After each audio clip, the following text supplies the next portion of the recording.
What up, YouTube? My name is Cheryce. Welcome to RyceTV. Glad that you're here. Yo. This is my lovely husband, Jeff Livingston. You probably have seen him in one of our skits called #Boobs. He actually has a channel of his own called Jeff the Christian Gamer. Would you like to tell our YouTubers more about your channel? Sure, I am a Nintendo fan of Nintendo fans. I play pretty much nothing but Nintendo games at this point. I may start streaming other stuff in the future, but as of this moment, I am playing through Xenoblade Chronicles, doing a full clear, all 100% of it. Yeah, that's about it.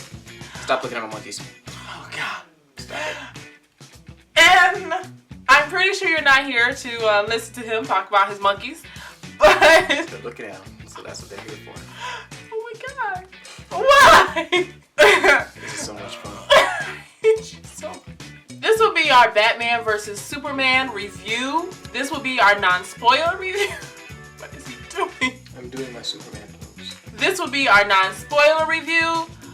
So you are safe here. We are just going to talk about our feelings about the Batman vs. Superman movie, as well as things that was shown in the trailer. Salty. That's how I feel. Which brings up a small spoiler, being that what you see in the trailers is actually the movie. Pretty much. So I actually watched the trailers. What I will say, unlike Deadpool, it didn't take away from the movie for me. Jeff actually had a very unique experience where he didn't watch the trailers at all. So we're just going to talk first as to how you felt about this movie. Mercy. Okay, first of all, I was not particularly enthused or enthralled in the concept of watching Batman v Superman. I went into that movie thinking, you know, there's only one possible route they can go with this movie, and it's not going to be that awesome. And if they go any other route, it's going to be terrible. And they did not disappoint, in the sense that they went the exact route that I thought they were going to go in, as well as deviated from that one plot line. And so we got to see how the movie kind of came together to a cohesive, almost conclusion, and then spiral out of control into a mess of stupidity. That's pretty much that's it. And I, who watched the trailers, my main concern was Ben Affleck as Batman. And the surprising part was Ben Affleck was the best part of this movie. He was the man. Was the Batman that we all deserved. He was like George Clooney, Christian Bale, and Michael Keaton had a Batman baby, and this was it. This was the most awesome Batman, and I give him so much kudos. Thank you for that strange imagery. Yes, that was pretty strange imagery. But, I mean, I really did like the Bruce Wayne of George Clooney. I enjoyed both the Batman and the Bruce Wayne of Michael Keaton, and the Batman for the most part of the Dark Knight series, and the Bruce Wayne of Christian Bale. And I really do believe that Ben Affleck just did his homework here and truly gave us the Batman that we deserve. My thing was, I enjoyed just about everybody's role in this film. Like, they all did their parts pretty much flawlessly. Yes, they did. The Wonder Woman, for all 7 lines that she had in this entire movie, she did a great job with those lines. You know, she had a good superhero pose the entire time. It was good. She did a great job. She was beautiful. Exactly. She was a beautiful Wonder Woman. She did a great job, and she was one of those. Hey, I'm gonna be awesome, and then Superman was like the conflicted weenie man that we all know Superman to be, and he did a great job with that role. He had me convinced that if there was a Superman in real life, that was it right there. And so Batman, Superman, and Wonder Woman all did their parts flawlessly well, which brings me to Lex Luthor. You know those bad guys that you love to hate, and you just have this, I hate you, but you're so awesome at the same time. You didn't get that at all with Lex Luthor. What you got was, I want to reach through this screen and strangle your little goofy tail and then just kick you out the movie. Get out of here.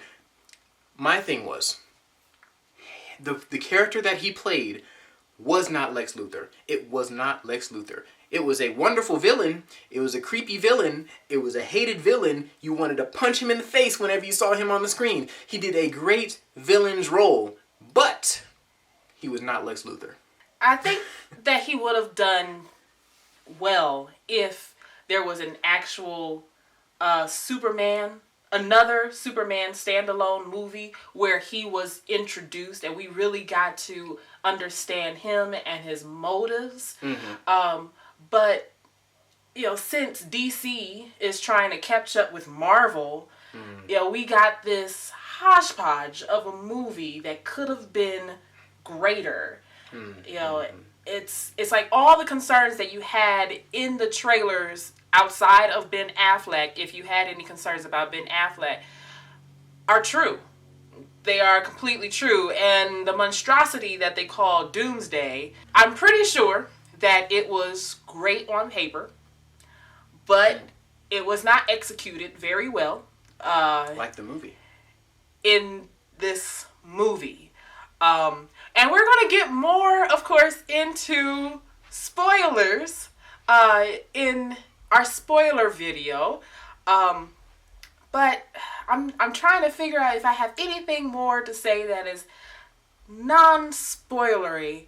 But yeah, we did talk about the characters and about Wonder Woman. And just like the trailer, where she just pops out of nowhere and she just seems a little bit out of place. But she looks great in the trailer. She was really very much out of place. This really did seem like she should have had a movie before this movie came out, which was actually my concern actually about Suicide Squad, is that we have this villain movie coming out of all the villains in jail, but we don't know their origin story, their history. So I have a feeling that even though Suicide Squad looks like it's going to be awesome, it has, you're getting off topic, once again, too many people in it. And just like Suicide Squad has too many people in it, Batman vs. Superman has too many ideals in it. And we'll get more so into that in the spoilers. It's pretty well summed up. I can appreciate that opinion. It felt like a movie where they said, hey, we want all of these things to be in this movie.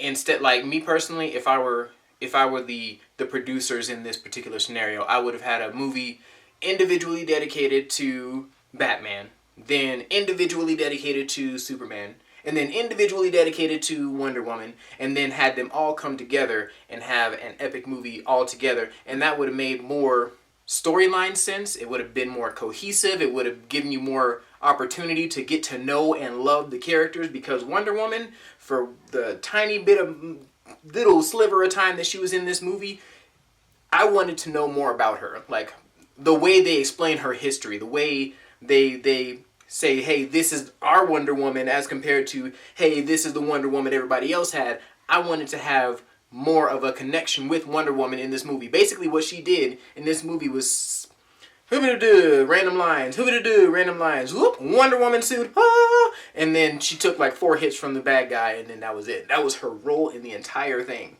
So me personally, I wanted more time getting to know not only Wonder Woman, but really Batman, because they did the stereotypical, hey, this is where Batman comes from, hey, this is why he hates Superman, hey, and then that was it. You know, there's like, okay, now let's go beat down. No, what?